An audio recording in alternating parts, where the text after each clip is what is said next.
আধাৰ কাৰ্ডৰ আপোনালোকে ভাবিছে নেকি যে আমি আধাৰ কাৰ্ডৰ যিকোনো ভুল শুদ্ধ কৰিম আমি আপোনালোকে যোগাযোগ কৰক মেদৰটাৰী পঞ্চায়ত অফিসত আধাৰ কাৰ্ড চেণ্টাৰ কৰ্তৃপক্ষৰ লগত আপোনালোকৰ সকলো সমস্যা সমাধান হ'ব। আধাৰ কাৰ্ড চেণ্টাৰ উদ্বোধন কৰা হৈছে।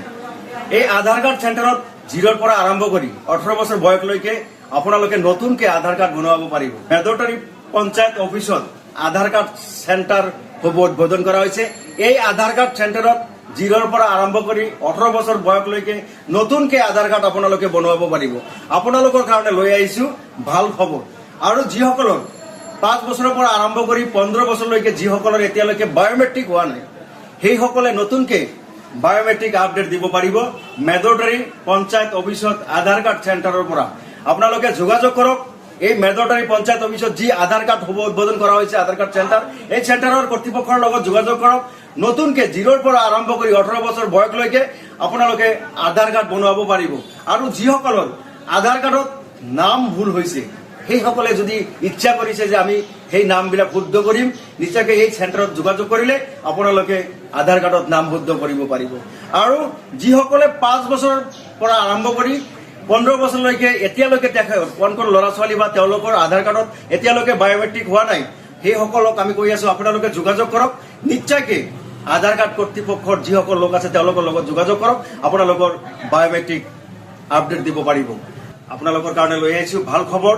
এছকে অসমৰ দৰ্শকৰ কাৰণে লৈ আহিছো ভাল খবৰ। নিশ্চয়কৈ আপোনালোকে জানে মেদৰটাৰী পঞ্চায়ত অফিসত আধাৰ কাৰ্ড চেণ্টাৰ উদ্বোধন কৰা হৈছে। এই আধাৰ কাৰ্ডৰ যোগেদি 0ৰ পৰা আৰম্ভ কৰি 18 বছৰ বয়সলৈকে যিসকলে এতিয়ালৈকে আধাৰ কাৰ্ড বনোৱা নাই সেইসকলে নতুনকে আধাৰ কাৰ্ড বনাব পাৰিব।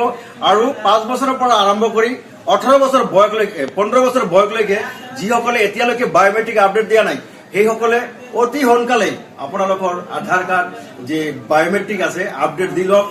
এছকে অসমৰ দৰ্শকসকলক জনাই আছো যে আপোনালোকৰ কাৰণে লৈ আহিছো এক ভাল। আপোনালোকে ভাবিছে নেকি যে আপোনালোকৰ আধাৰ কাৰ্ডত যদি নাম্বাৰ আপোনালোকে চেঞ্জ কৰিব বিচাৰিছে, নিশ্চয়কৈ আপোনালোকে এই চেণ্টাৰৰ যোগেদি আধাৰ কাৰ্ডত নাম্বাৰ চেঞ্জ কৰিব পাৰিব বা পৰিৱৰ্তন কৰি নতুন নাম্বাৰ লগোৱাব পাৰিব।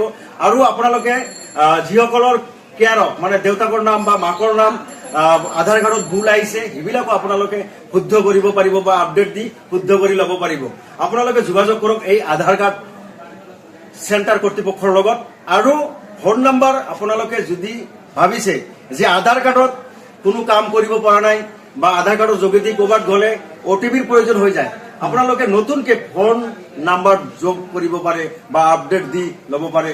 যোগাযোগ কৰক আধাৰ কাৰ্ড চেণ্টাৰ কৰ্তৃপক্ষৰ লগত।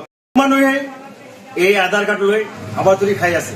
তেওঁলোকক কৈ আছো আপোনালোকৰ জন্মৰ তাৰিখ কোনোবাই ভুল কৰি লিখিছে নেকি সেয়া যদি শুদ্ধ কৰিব বিচাৰিছে আপোনালোকে আধাৰ কাৰ্ড কৰ্তৃপক্ষৰ লগত যোগাযোগ কৰক। আপোনালোকে ডেট অফ বাৰ্থ আপোনালোকে ঠিক কৰি ল'ব পাৰিব। আধাৰ কাৰ্ড কৰ্তৃপক্ষৰ লগত যোগাযোগ কৰক। আৰু আপোনালোকে ভাবিছে নেকি যে দেউতাকৰ নাম আধাৰ কাৰ্ডত আছে সেই নাম সলাই নিজৰ হাজবেণ্ডৰ নাম আপোনালোকে অন্তৰ্ভুক্ত কৰিব বিচাৰিলে আধাৰ কাৰ্ড চেণ্টাৰ কৰ্তৃপক্ষৰ লগত আপোনালোকে যোগাযোগ কৰক।